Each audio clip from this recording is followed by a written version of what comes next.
Hey guys, this is Nick with Byte IT. Thanks for tuning in to another video. So if you're watching this, you're probably the kind of person who is interested in working on computers.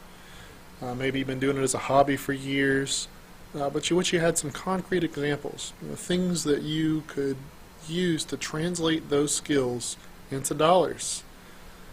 Well, that's what we're here to do. Look no further. Here are 10 ways that you can make money working on computers in 2019. Number one is diagnostics. If you have the ability to diagnose problems with a computer based on little to no information from the user, this is a major skill asset you can use to work on making money. You can either offer this as a free service to convince people to use and trust you so you can try to sell them a repair, or you can sell this as an inexpensive service. So here at Byte Nights, we offer free diagnostics and free consultation to get people in the door. Usually people come in the door, we offer them a repair, tell them what it's going to cost to repair it, and almost every time they go ahead with it. Or if the repair is going to cost more than it would cost to replace the computer, we'll mention that. We'll offer them a replacement computer at a different price. Say, hey, we'll transfer your data over for free if you buy a new computer from us. So we offer lots of options and we'll make sure that our customers know all the different prices. But there are other places, some of our competition will charge for diagnostics. That's not completely uncommon. It's just kind of up to what you do and what you feel is right. But I really recommend offering as a free service. It gets people in the door or gets them talking to you so you can try to offer them a repair. So number two is going to be solid state upgrades. Now these solid states are just absolutely phenomenal. It's the best upgrade that you can really get with a low-end computer or ordinary computers. It's still a significant, amazing upgrade if you're still stuck on those traditional spinning hard drives. I can't recommend solid state upgrades enough. It's the biggest upgrade I've ever seen in regards to changing one technology to another and being able to actively see the difference. So if you're not gaming, if you're not running high-end stuff, you're not really going to notice the difference between an i3 or an i7. If you're just browsing Facebook, if you're just watching YouTube videos, you're not going to notice the difference. But if you're running a solid state versus a traditional drive, you're going to notice the difference no matter who you are, and you're going to notice a dramatic difference.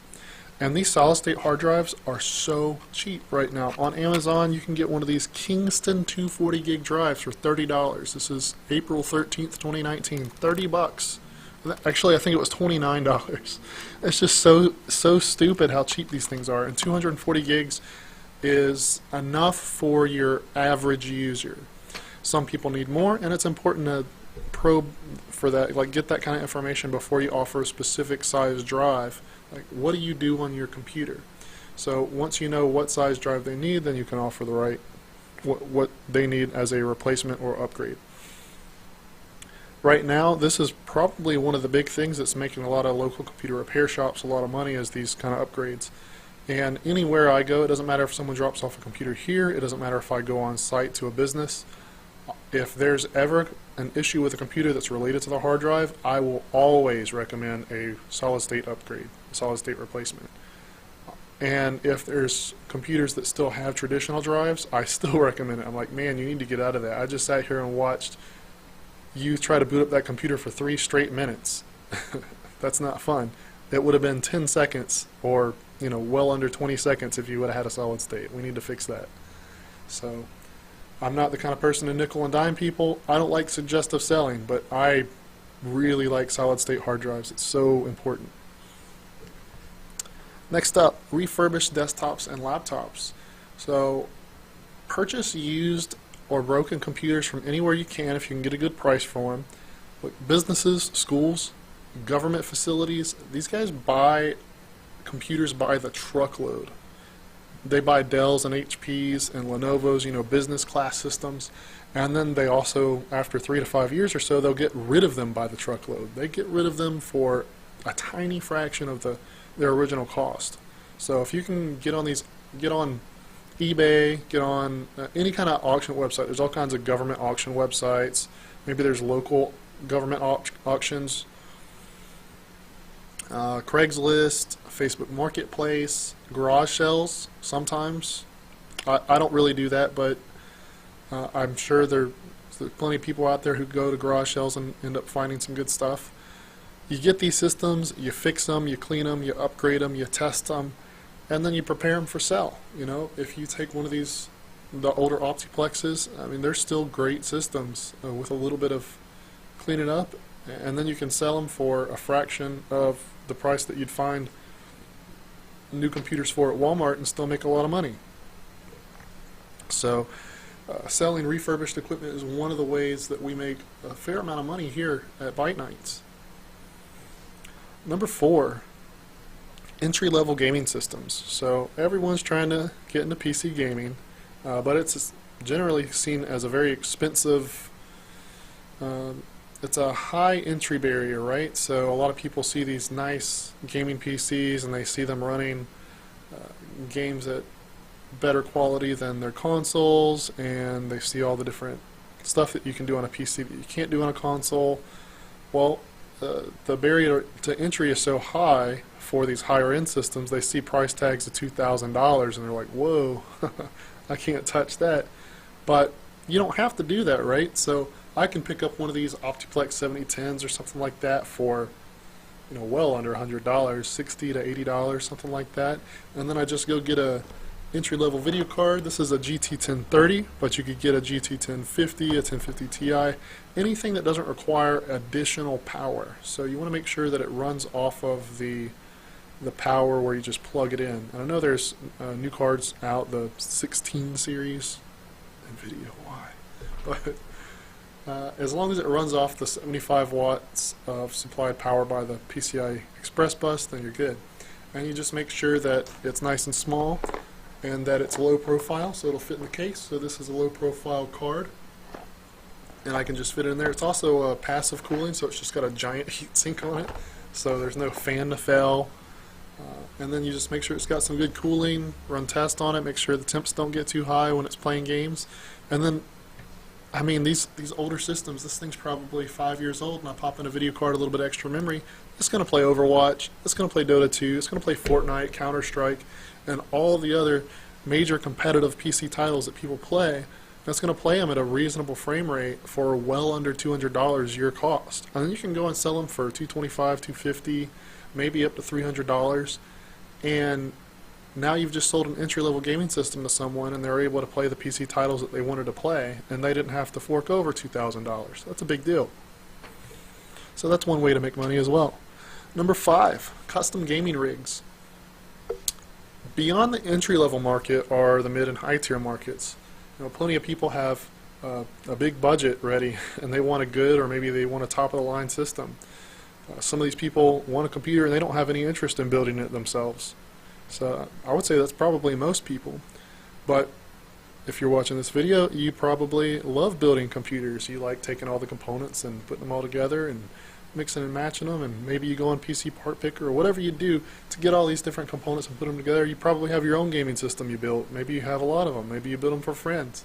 Well, this is the kind of thing that you can actually do and charge people for. You can build nice gaming systems and sell them for profit, or you can offer custom gaming system builds as a service. So you say, hey, look, you pay me $100 and I'll tell you what components to buy. I'll come over and I'll put it all together for you and set it all up however you like. But that's something you can offer as a service. We do that every now and then here. Well, one common thing that we do here is we'll get a lot of these people who are interested in building computers themselves. They try it, they aren't so successful, and then they bring the mess to us. And they're like, I don't know where I went wrong. We bought all this stuff. It's not working. Can you fix it? So we end up telling them what they need. And then, of course, we still do custom gaming systems every now and then. It's not a... We could probably market that more, but we focus here more on outsource IT for small, medium-sized businesses, so it's not a big thing that we do here. But I've seen a lot of my friends offer that as a service, and they're not IT guys.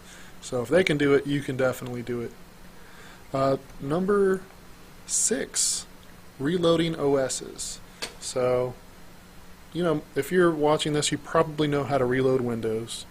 But the thing is, a lot of people don't know how to do that. And reloading Windows is the easiest way to fix most software issues with computers. And it also involves a very short amount of time. You don't have to spend a lot of time doing it. So, if someone's got a handful of issues, software issues with a computer, and you're Googling around, you can't figure out what's going on, you've tried a handful of things, after a while, the time that you spend doing this builds up. Maybe you end up spending 4, 5, 6 hours just trying to fix simple things. But the thing is, if you just start from a fresh slate, it's almost the vast majority of time, it will correct the issue. So if you install a fresh copy of Windows, and then you just install the software on top of that they were previously running and set it up, usually it's going to fix the issue, rather than having to spend hours and hours researching what might be the problem and trying to figure it out. And if you're in a business, you could charge them by the hour. If you're charging $60 an hour for sit there, like, do you want to spend $500 for me to fix some weird, only slightly annoying thing with your email, or do you want me to try to just wipe it and reinstall? Because then that's only going to be $60, and it's probably going to work. So you can make money doing that. The problem with this is, back in the 90s and early 2000s, nobody knew how to reload an operating system. If you were a technician, it was a difficult process.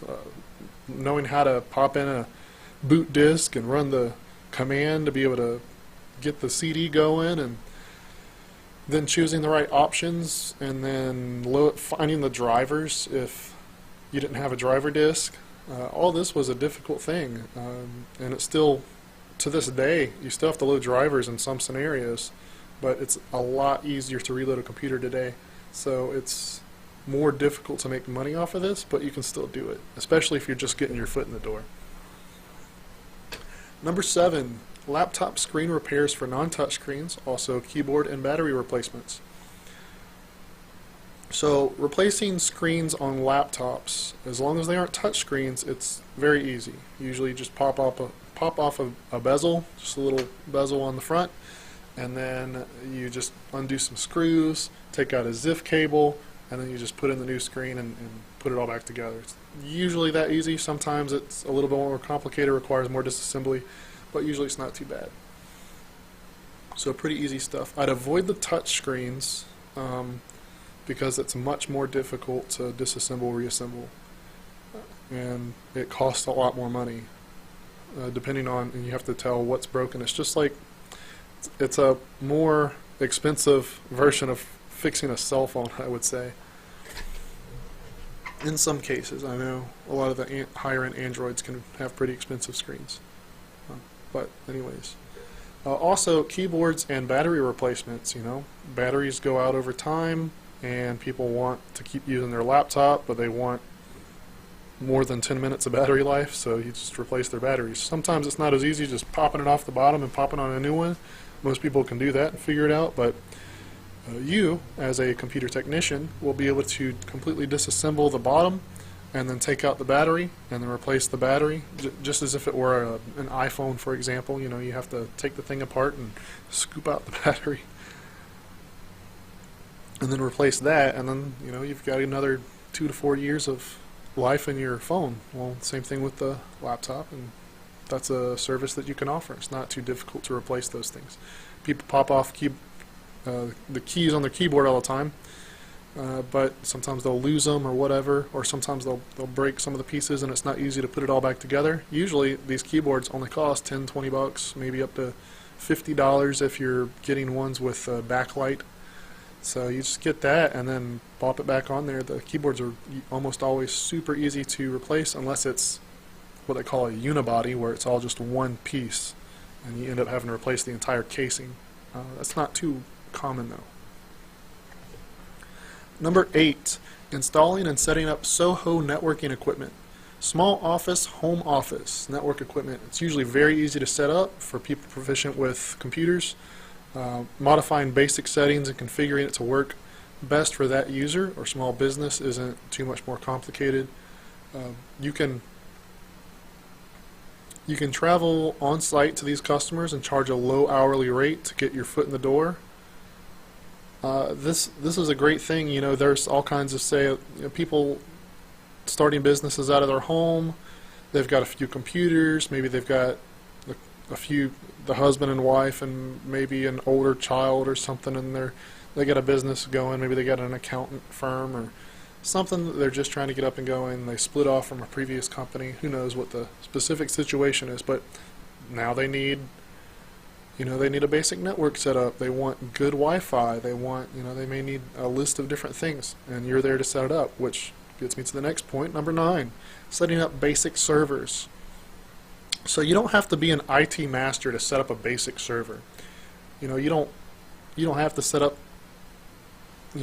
a big server rack, or set up something on the wall and have all these patch panels and then slide in all the servers in the server rack and load up Microsoft Windows Server 2016 or 2019 and SQL Server and Exchange and Active Directory. You don't have to do all this.